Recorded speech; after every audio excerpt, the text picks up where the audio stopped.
ఈరోజు దేవుని వాగ్దానం జకర్యా గ్రంథం 8వ అధ్యాయం 15వ వచనం.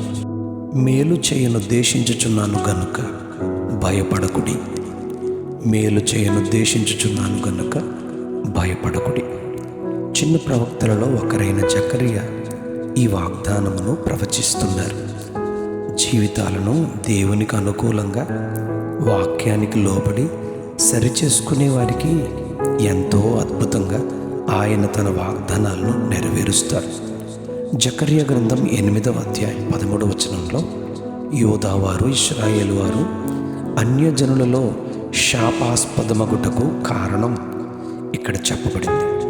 వారు నాకు కోపం పుట్టించారని, అబద్ధ ప్రమాణాలు చేస్తున్నారని, అసత్యాన్ని వెంబడిస్తున్నారని, అన్యాయపు తీర్పులు తీర్చి నాకు అసహ్యంగా జీవిస్తున్నారని తెలియచేస్తూ, పూర్వీకులు చేసిన దోషాలను బట్టి ఇట్టి జీవితాన్ని 8వ అధ్యాయం 10వ వచనంలో ప్రభు మాట్లాడుతూ, మనుషులకు కూలి దొరకని స్థితులు, పశువుల పనికి బాడిగా అనగా అద్దెకు దొరకని పరిస్థితిలో, పనికి వెళ్ళడానికి సిద్ధపడిన వారికి శత్రు భయము, దొంగల భయంతో నెమ్మది లేని స్థితిని వారు కలిగి ఉండగా, ఇప్పుడు మీరు మీ పితరుల వలె నాకు కోపము పుట్టించక, 8వ అధ్యాయం 16వ వచనంలో రాయబడినట్లు, ప్రతివాడు తన పొరుగు వారితో సత్యమే మాట్లాడితే, సత్యాన్ని బట్టి సమాధానకరమైన న్యాయమును బట్టి మీ గుమ్మములలో తీర్పు తీరిస్తే,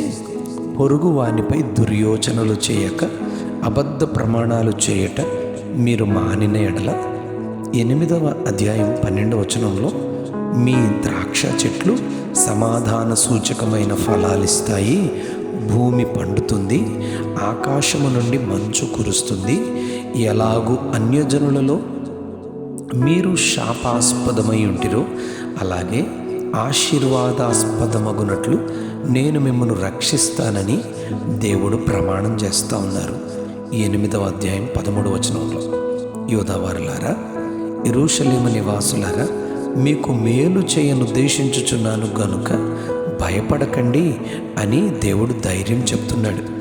8వ అధ్యాయం 19వ వచనంలో, ఇక మీదట మీరు సత్యమును సమాధానమును ప్రియముగా ఎంచండి, ఆలస్యము చేయక యెహోవాను శాంతిపరచండి అంటూ, యెహోవాను వెదకుటకు పోదాము రండి అని మీరు సిద్ధపడితే, నేను మీతో పాటు 10 మంది అన్యజనులు మీ వెంట నా సన్నిధికి మీ చెంగు పట్టుకుని వచ్చేలా చేస్తానని ప్రభు వాగ్దానం చేస్తున్నారు.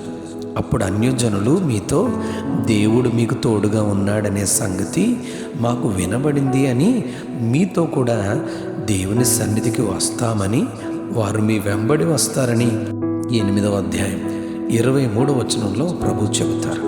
దేవుడు వాగ్దానం చేస్తూ ఆయన అంటున్నాడు, నేను సియోను నొద్దకు మరలా వచ్చి యెరూషలేములో నివాసము చేస్తాను అని దేవుడు మాట ఇస్తూ ఉన్నారు. మరియు సత్యమును అనుసరించు పురమని, సైన్యములకు అధిపతియగు యెహోవా పురమని, పరిశుద్ధ పర్వతమని సియోనుకు పేరు పెట్టబడుతుంది అని ప్రభు తెలియజేస్తూ ఉన్నారు. ఇది ఎంత గొప్ప మేలండి! అప్పుడు సియోను పురములలో అందరూ వృద్ధాప్యం వరకు బ్రతికి ఉంటారని, కర్ర పట్టుకొని వృద్ధులు వృద్ధురాండ్రు యెరూషలేము వీధులలో కూర్చుంటారని, ఆ పట్టణపు వీధులు ఆటలాడు మగపిల్లలతోనూ ఆడపిల్లలతోనూ నిండి ఉంటుందని ప్రభువు మేలును గూర్చి వాగ్దానం చేస్తూ ఉన్నారు. దేశములోని జనులను రప్పించి రక్షించి వారికి మేలు చేస్తానని ప్రభు వాగ్దానం చేస్తున్నారు. గనుక జనులను భయపడక ధైర్యము తెచ్చుకోండి అని దేవుడు ధైర్యపరుస్తున్నారు, బలపరుస్తున్నారు. ఇదంతా సత్యమును సమాధానమును నీతిని ప్రియముగా ఎంచువారికని 8వ అధ్యాయం 8వ వచనంలో, జకర్యా 8వ అధ్యాయం 19వ వచనంలో చెప్పబడింది. ఇలాగున ఈ వాక్యాన్ని ధ్యానించే మనము కూడా ఆయన మేలును పొందుకుంటూ భయపడక ధైర్యముగా ఉండు కృపను ఆయన మనకు దయచేయునుగాక. Amen, amen, amen. మేలు చేయనుద్దేశించుచున్నాను గనుక భయపడకుడి. మేలు చేయనుద్దేశించుచున్నాను గనుక భయపడకుడి. ఆమేన్.